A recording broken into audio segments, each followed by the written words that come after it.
నమస్కారం అండి. నేను డాక్టర్ మోవా శ్రీనివాస్ మాట్లాడుతున్నాను. మనం షుగర్ గురించి చాలా వీడియోస్ చేశాము. సో, షుగర్ వచ్చే ముందు ఇప్పుడు మామూలుగా అందరూ అడిగే క్వెషన్ ఏంటంటే, షుగర్ రాకుండా మనం ఆపగలమా? షుగర్ రాకుండా ఆపగలిగే స్టేజ్ పేరు దాన్ని ప్రీ డయాబెటీస్ అంటారు. అంటే షుగర్ లేదు, కానీ షుగర్ వచ్చే లక్షణాలు కనిపిస్తున్నాయి. అంటే ఏ స్టేజ్‌లో మనం షుగర్‌ని ఆపగలము అనే దాని గురించి మనం ఇప్పుడు మాట్లాడదాం. సో, దాన్నేమంటారంటే ప్రీ డయాబెటీస్ అంటారు. అంటే షుగర్ వచ్చే ముందు స్టేజ్ అనమాట అది. సో, షుగర్ అనేది సడెన్‌గా ఎవరికీ రాదు. దానికి కొంత టైం ఇస్తుంది మనకి. ఆ షుగర్ అనేది మెల్లగా పెరిగేటటువంటి జబ్బు కాబట్టి అది మనకి చాలా టైం ఇస్తుంది మనకి. మనల్ని మనం కరెక్ట్ చేసుకోవడానికి, ఈ జబ్బు రివర్స్ చేసుకోవడానికి. ఎందువల్లంటే ఇదంతా ఒక లైఫ్ స్టైల్ ప్రాబ్లమ్ అంటారు. మెటబాలిక్ ప్రాబ్లమ్ అంటారు. అంటే మన ఆచార వ్యవహారాలు సరిగ్గా లేనందువల్ల వచ్చేటటువంటి జబ్బులివి 80% వరకు. 20% వరకు ఇవి మనకి వంశపారంపర్యంగా వస్తాయి. కానీ వంశపారంపర్యంగా వచ్చే రిస్క్ ఉన్నా కూడా, అది రిస్క్ జబ్బు కాదు. ఉన్నా కూడా మనం అది జబ్బులాగా అది పరిణామం చెందకుండా మనం దీన్ని ఈ స్టేజ్‌లో ఆపచ్చు. ఏ స్టేజ్‌లో ఆపచ్చు అనే దాని గురించి మాట్లాడదాం.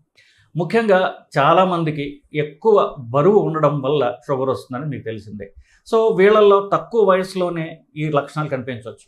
ఇప్పుడు మొదట ఎవరికి షుగర్ వచ్చే రిస్క్ ఉన్నది తెలుసుకోవాలంటే కొన్ని పరీక్షలు, రక్త పరీక్షలు ఉంటాయి బేసికలీ.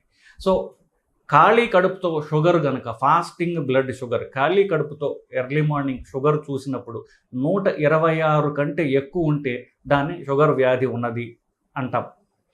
ఈ షుగర్ గనక 100 నుండి 125 మధ్యలో ఉందనుకోండి, అప్పుడు దాన్ని ప్రీ డయాబెటీస్ అంటారు. అంటే వీళ్ళకి షుగర్ లేదు, షుగర్ వచ్చే అవకాశం ఉన్నది. సో, 100 కంటే తక్కువ అంటే 99 లేదా తక్కువ ఉంటే అది normal fasting blood sugar. So, 100 కంటే తక్కువ ఉంటే కనుక నార్మల్, 100 నుండి 125 వరకు ఉంటే అది ప్రీ డయాబెటీస్. షుగర్ లేదు, షుగర్ వచ్చే అవకాశం ఉన్నది వీళ్ళకి. 126 నంబర్ కంటే ఎక్కువ ఉన్నట్లయితే వీళ్ళకి ఫాస్టింగ్ షుగర్, 126 కంటే ఎక్కువ ఉన్నట్లయితే వీళ్ళకి షుగర్ వ్యాధి ఉన్నట్టే డయాగ్నోసిస్ మనం అనుకోవాలి. చాలామంది ఇది ప్రధానంగా ఎలా చూస్తారు అంటే ఫాస్టింగ్ బ్లడ్ షుగర్ ద్వారా ఈ ప్రాబ్లం మనం డయాగ్నోసిస్ చేయొచ్చు. రెండవ టెస్ట్ ఏంటంటే యావరేజ్, 2 నెలల యావరేజ్. అంటే ఏమిటి? ఇది ఒక్కొక్కసారి ఏమవుతుంది, మనం ఎక్కువ తింటాం, ఒకసారి తక్కువ తింటాం. సో, ఇదంతా ఇప్పుడు నిన్న మనం తక్కువ తినొచ్చు, 2 వారం రోజుల క్రితం మనకి షుగర్ ఉండొచ్చు, 2-3 రోజుల కింద మనం షుగర్ అన్నం తినకపోతే షుగర్ తక్కువ ఉండి ఇప్పుడు తక్కువ చూపించవచ్చు. అందువల్ల కొంతమంది ఏం చేస్తారంటే యావరేజ్ 2 నెలల యావరేజ్ తీస్తారు. ఆ 2 నెలల యావరేజ్ పేరు ఏంటంటే గ్లైకో హిమోగ్లోబిన్, HbA1c అంటారు. గ్లైకో హిమోగ్లోబిన్ అంటారు. ఏం లేదు, మామూలు రక్తంలో ఉన్నటువంటి ఎర్ర పిగ్మెంట్ ఏదైతే ఉందో దానిలో షుగర్ అంటుకుంటుంది అనమాట. ఎక్కువ కాలం ఉందనుకోండి, ఎక్కువ మోతాదులో ఎర్ర కణాలకి షుగర్ అంటుకుంటుంది. సో, ఆ ఎర్ర కణం ఉన్నంతసేపు దానిలో షుగర్ యాడ్ అవుతూ ఉంటుంది, రక్తంలో ఉంటుంది కాబట్టి. సో, దీన్ని మనం ఎంత ఉందో మెజర్ చేస్తాం. గ్లైకో HB అంటారు, దాన్ని గ్లైకో హిమోగ్లోబిన్ అంటారు. అది 5.7 నుండి 6.4 వరకు ఉంటే కనుక దీన్ని ప్రీ డయాబెటీస్ అంటారు. 6.5 కంటే ఎక్కువ ఉన్నట్లయితే దాన్ని షుగర్ ఉంది అంటారు. సో, 5.7 నుండి 6.4 మధ్యలో ఉన్నట్లయితే కనుక ఇది షుగర్ లేదు, కానీ షుగర్ వచ్చే అవకాశం ఉన్నది. 6.5% కంటే ఎక్కువ ఉన్నట్లయితే షుగర్ ఉన్నది అని చెప్తాం. కానీ నేను చెప్పినట్టుగా బెటర్ పరీక్ష ఏంటంటే దీనికి నిన్న మొన్న ఫాస్టింగ్ బ్లడ్ షుగర్ ఎట్లా ఉందో అది చూసుకోవడానికి ముఖ్యం. అది నేను చెప్పినట్టుగా 100 నుండి 125 వరకు. సో, పరీక్ష ఎప్పుడు చేయించుకోవాలి? ఏమి రోగ లక్షణాలు మీకు కనిపిస్తే మీరు పరీక్ష చేయించుకోవాలి. యూజువల్గా నేను చెప్పినట్టుగా వీళ్ళకి వెయిట్ ఎక్కువ ఉంటుంది, లీన్ డయాబెటిక్స్ అంటే తక్కువ బరువులో ఉన్నటువంటి షుగర్ ఉన్న వాళ్ళు కూడా ఉంటారు. సో, వీళ్ళలో ముఖ్యంగా చూసేది ఏంటంటే మీకు మూత్రం ఎక్కువ వస్తుంది, ఎస్పెషల్లీ రాత్రిపూట్ల మూత్రానికి లేవాల్సిన అవసరం ఎక్కువ పడుతుంది. అంతకుముందు ఒకసారి లేకపోతే 2 సార్లు అలవాటు ఉన్నవాళ్ళు ఇప్పుడు 4-5 సార్లు లేవాల్సి వస్తుంది. అసలు రాత్రి లేవాల్సిన అవసరమే లేని వాళ్ళు ఇప్పుడు 1-2 సార్లు లేవాల్సి వస్తుంది. బేసికలీ ఎక్కువ మూత్రం పోవాల్సినటువంటి అవసరం వస్తుంది అనేటటువంటిది ఒకటి.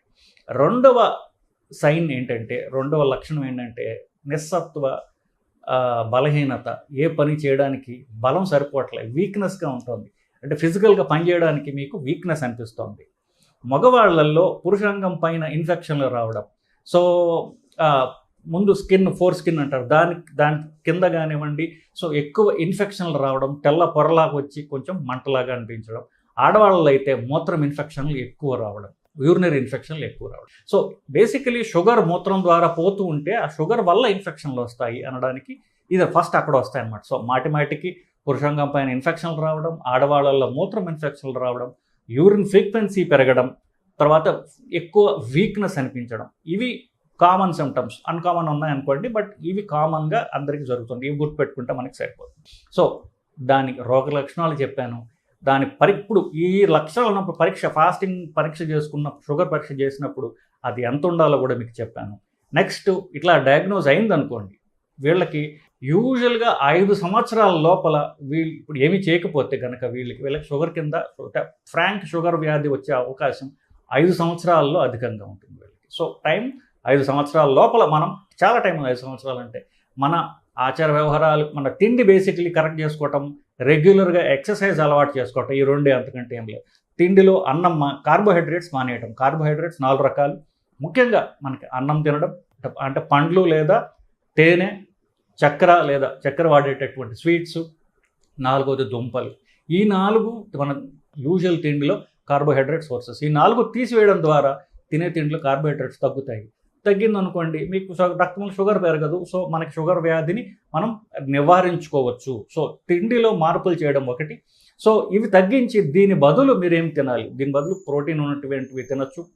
ఇంకా చెప్పాలంటే మనం ట్రాన్సిషన్ స్లోగా పోవాలనుకుంటే రైస్ బదులు జొన్నలు, జొన్న రొట్టెలు, రాగులు, రాగి సంగటి, అట్లాగే మీరు సిటీల్లో ఉన్నట్లయితే ఎక్కువగా దొరికేది కీనోవా అంటారు, అది తీసుకోవచ్చు. గోధుమ రవ్వ తీసుకోవచ్చు.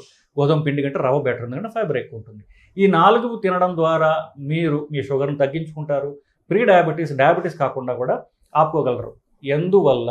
ఇప్పుడు డయాబెటీస్ ఉంటే 5 ఏళ్లలో మీకు షుగర్ వచ్చేస్తుంది. షుగర్ వచ్చిన తర్వాత ఇంటర్నేషనల్ డేటా ఏంటంటే చాలామందికి పరీక్ష చేసుకున్నప్పుడు 40% షుగర్ వ్యాధి ఉన్నవాళ్ళు డైరెక్ట్ కాంప్లికేషన్స్తో వస్తారు. అంటే షుగర్ కాంప్లికేషన్స్ ఏమిటి? హార్ట్ అటాక్, పెరాలసిస్ అటాక్, ఇట్లాంటివి. సో హార్ట్ అటాక్ వచ్చిన వాళ్ళలో 40% మందికి అప్పుడే షుగర్ డిటెక్ట్ అవుతుంది. అంతకుముందు షుగర్ ఉన్నట్టు వాళ్ళకి తెలియదు. ఇప్పుడు పరీక్ష చేస్తే షుగర్ ఎక్కువ ఉంటుంది. మీకు షుగర్ ఉందా అంటే మాకు ఎప్పుడు లేదు, అసలు మందులే వాడట్లేదు అంటారు. అంటే సడన్గా అప్పుడు షుగర్ రావడం కాదు, షుగర్ ముందే ఉన్నది వాళ్ళకి, కానీ అన్ఫార్చునేట్లీ వాళ్ళకి అది తెలియదు. సో ముఖ్యంగా ఏంటంటే షుగర్ ఆల్రెడీ వచ్చిన వాళ్ళల్లో 40% మంది కాంప్లికేషన్స్తో రావచ్చు. షుగర్ ఉన్న వాళ్ళకి 5 ఏళ్ల ముందే మనకి డయాబెటీస్ అని ఉంటుంది. అప్పుడు షుగర్ మనం ఆపుకోవచ్చు, నివారించుకోవచ్చు. సో ఇదండి, షుగర్ నివారించుకోవచ్చా అనే క్వశ్చన్కి ఇది ఆన్సర్. మీకు టైం ఉంది, 5 ఏళ్ళ టైం ఉంది. దాంట్లో మీరు మెల్లగా మీ తిండిని మార్చుకోండి, ఎక్సర్సైజ్ అలవాటు చేసుకోండి. ఎక్సర్సైజ్ని మీరు ఎంజాయ్ చేసేట్లు రావాలి. ఎందుకు? ఒక ముద్ద అన్నం ఎక్కువ తిన్నా, 1-2 రోజులు అన్నం తిన్నా కూడా ఎక్సర్సైజ్ చేయడం ద్వారా మన పాపం మనం కడుక్కోవచ్చు. సో ఎక్సర్సైజ్ అనేది ప్రధానమైన ప్రాబ్లము, ప్రధానమైనటువంటి సొల్యూషన్ కూడా. అది చేయగలిగితే మీకు డయాబెటీస్ కాకుండా నివారించుకోవచ్చండి. So hope this knowledge will help you. So మీకు ఈ వీడియో నచ్చినట్లయితే దీన్ని లైక్ చేయండి, మీ ఫ్రెండ్స్తో షేర్ చేయండి. కరెక్ట్ సైంటిఫిక్ ఇన్ఫర్మేషన్ ఇచ్చేటటువంటి ఛానల్ మాదే కాబట్టి దీన్ని ప్రాపగేట్ చేయడానికి మీ సాయం మీరు చేయండి. నమస్కారం.